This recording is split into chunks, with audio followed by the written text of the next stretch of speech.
Can you believe that the first generation X1 came out back in 2009? That feels like just so long ago that you just can't even picture it, even though it's not that long ago. I was just a baby in the industry. I think I'd been in the industry like a year or 2 years only then. Oh man. But you know, speaking of babies, this is the baby SUV for BMW. And the second generation wasn't exactly great, right? Like, I didn't love it. It wasn't, I don't even think you could really classify it that. SUV vibes. It was very, very impractical, do you know? Do you guys, now I've got a new camera, so when I look, normally I'd look at you guys, you know, in the lens, but now I can see myself, so I'm just looking at myself like I'm talking in a mirror. Look at me being all narcissistic and shit. Anyways, thankfully this third generation is now bigger, taller, wider, longer, the wheelbase is longer, the boot has been increased by 50 litres, so it's now like 540 litres, I think, or 520, I can't remember. One of the biggest, almost the biggest in the segment, only the Audi Q3 is bigger. So that's good to know for families and practical points of view. But speaking of other models or other rivals, this has got some stiff competition, right? You've got Volvo XC40, one of my faves. You've got Mercedes-Benz GLA. You've got the Alfa Romeo Tonale, which I just did a whole bunch of reviews on for you. If you haven't watched them, you should. And obviously Audi Q3. So it has, I mean, there's a few, the Lexus UX as well. So there are a few. One thing I have to say, it's quite a hard ride on here. I don't love it. Okay, that's the main gripe I have. Other than that, I have to say that this is better in almost every single way than the previous generation.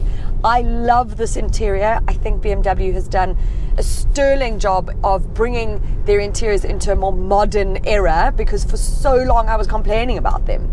But you've got this curved screen. It's like a 10.25 inch digital instrument cluster and a 10.7 inch or something whatnot infotainment touch screen. It all looks really beautiful. You've got this floating center console with this really teeny tiny nifty knob of a gear lever. I just wanted to say knob. Every time.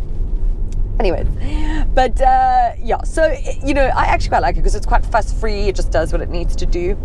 So the only thing that might take some getting used to and what people might complain about, but now that I know, it's not bothering me, right? So this sort of everything is in here, okay? It is voice activated and controlled, but everything is in the touchscreen, so which is not always my best, right? Or most of the stuff, anyways. To find things can be tricky. Once you know, but there's two things that have been pissing me off, okay? One is the stop start. I hate that in any car, but in this particularly because it causes a delay then when I want to go. So if I'm at a stop street or a circle, it kicks in, and then trying to kick it back in, the delay irritates me. Managed to find it in here. I went through a bunch of settings, actually found it by accident. But anyways, I found it, turned that off. Hells yeah, okay? What I like and what I'm hoping, because I haven't checked that out yet, is that it doesn't just automatically reactivate every time I start the car, which so often is the default setting. I'm hoping this doesn't have that. I don't think it does, so yay, plus. The other thing was the locking system. So, it's quite comprehensive or whatever, but what annoys me is that I'd get out the car, so I get out the car, and then I have to press the button 4 million times in order to open Luca's door, my goodness, to get him out. Sometimes I'm dropping him off somewhere, so the key is not with me, or it's because it's keyless, it's in my handbag, so it's in the car, or it's whatever, so I've run out and now I've got to kick back, or I must unlock it. It's irritating. Flip. No. However, I found in here, clever me, that I can change that. So now when I turn the car off or whatever, when I stop, whatever, it unlocks all the doors.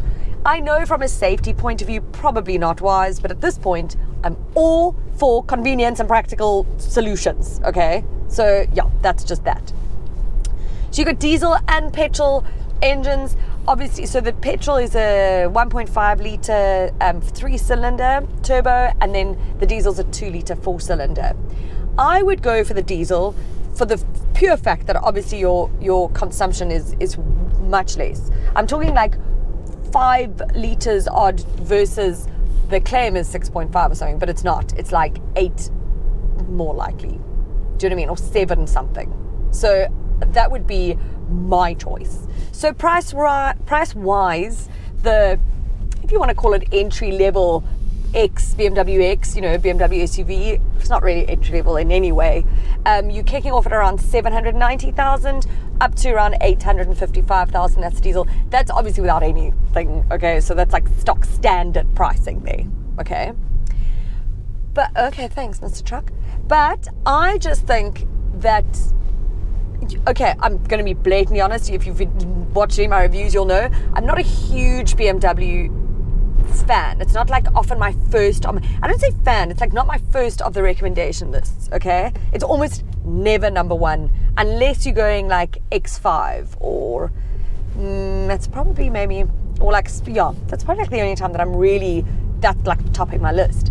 But this I find to be really just so much better than the previous generation that it would be silly not to sort of recommend it. So if it was on your list, I think you'd be really happy with it. In fact, I did recommend it recently to a family friend of ours, and it was bought and she told me she loved it. So I'm very happy about that. Okay, you go, because you've come so far across the goddamn stop street that I can't get there. Go. No, well, also, guys, people drive like such idiots. So here's an example, okay? So there's a stop street, you stop in front of it. When you stop half a car length in front or over it, it means that I can't get around you. So if you've done that, watch me, because I'm going to let you go anyways. Don't now sit there like a doers looking around. So now no one can go and you're not going. Anyways, I'm on my way to... What am I doing? I'm on my way to the airport to go and drive some AMGs around a track.